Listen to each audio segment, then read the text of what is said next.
안녕하세요. 뉴스반장입니다.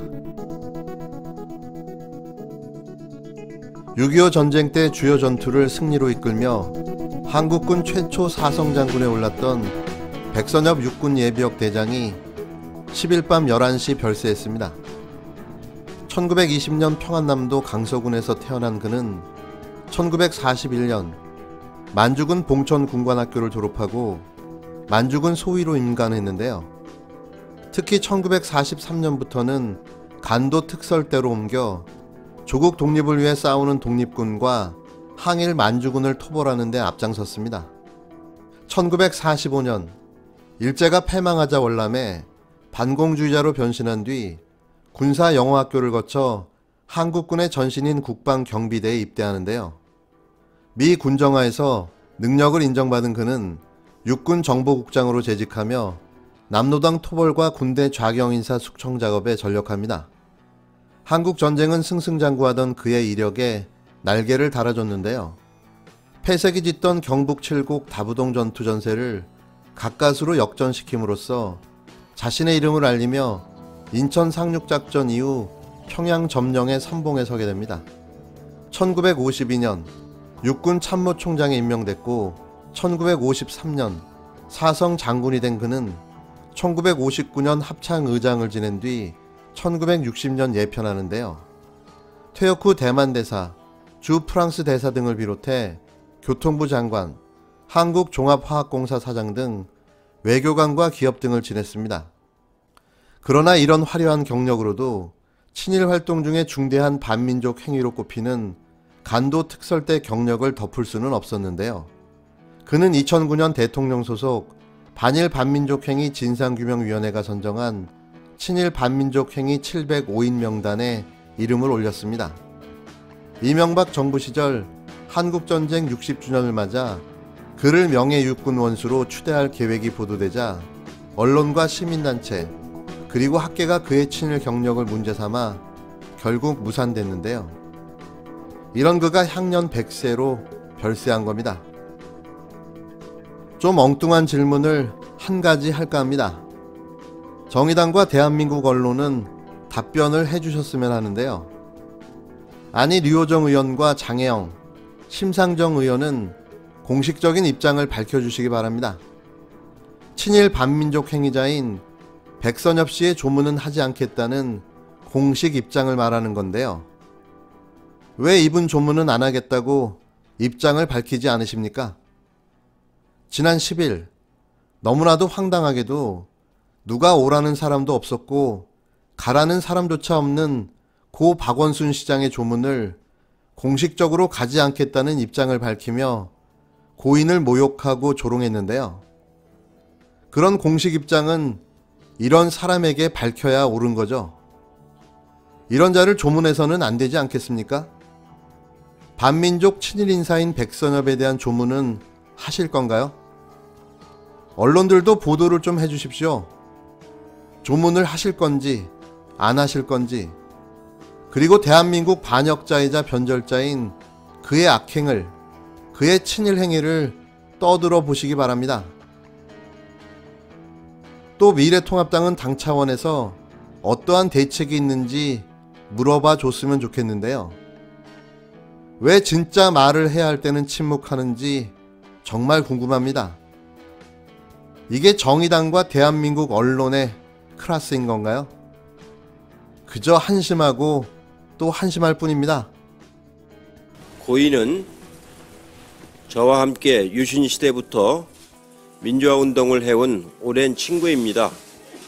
성품이 온화하고 부드러우면서도 의지와 강단을 갖춘 아주 외유내강한 분이었습니다.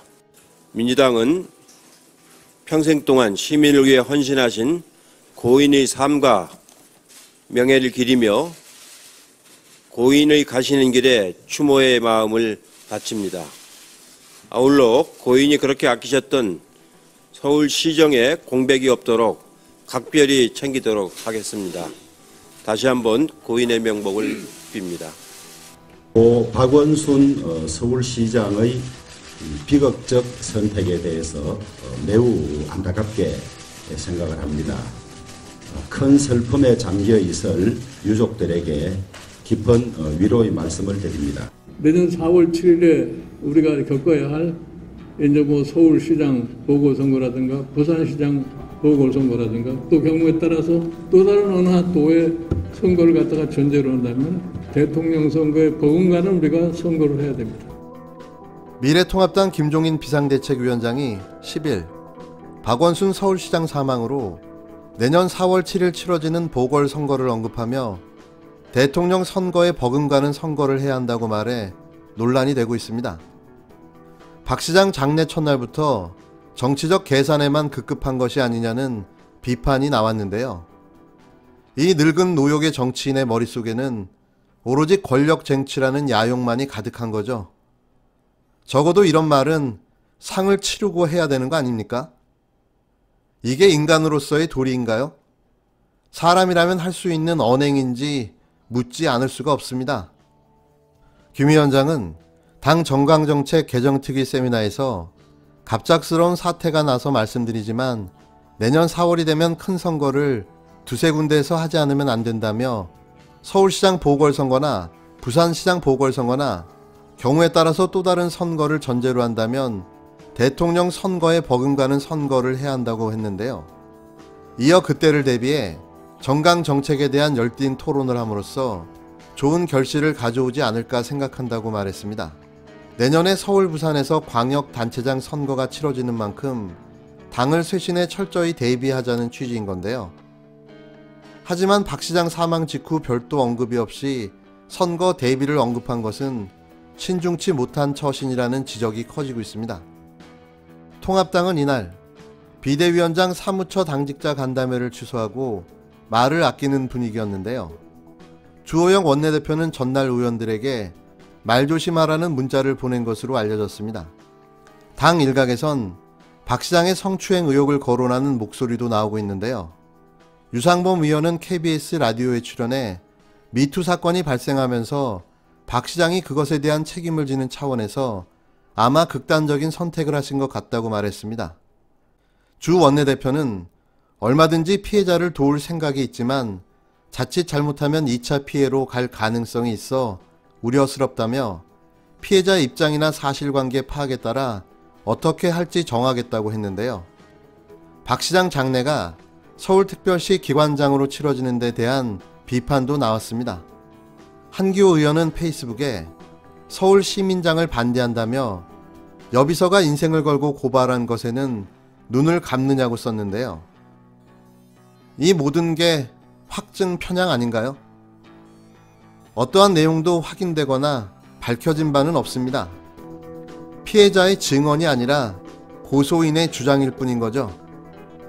살아온 궤적과 이력만으로도 우리는 그를 추모하고 그리워할 이유가 차고 넘칩니다. 지금은 단지 그에 대한 애도를 해야 할 때인 겁니다. 사실은 이제 그린벨트는 안 됩니다. 왜냐하면 이건 사실 미래 세대를 위해서 우리가 반드시 지켜야 될 그야말로 도시의 어떤 허파, 보물과 같은 것인데 그걸 헐어서 주거를 짓는 것은 저는 맞지 않다고 보고요. 그 대신 사실 도심에도 우리가 고밀도 개발을 하면 얼마든지 저는 공급할 수 있는 부분이 있다. 그래서 사실은 서울시가 한 8만 호를 그 당시 발표를 했고 그건 뭐 어김없이 착착 진행되고 있습니다. 결코 그 공급이 적다 이렇게 저희들은 생각지 않고요. 여러 가지 뭐 최선을 다하고 있습니다.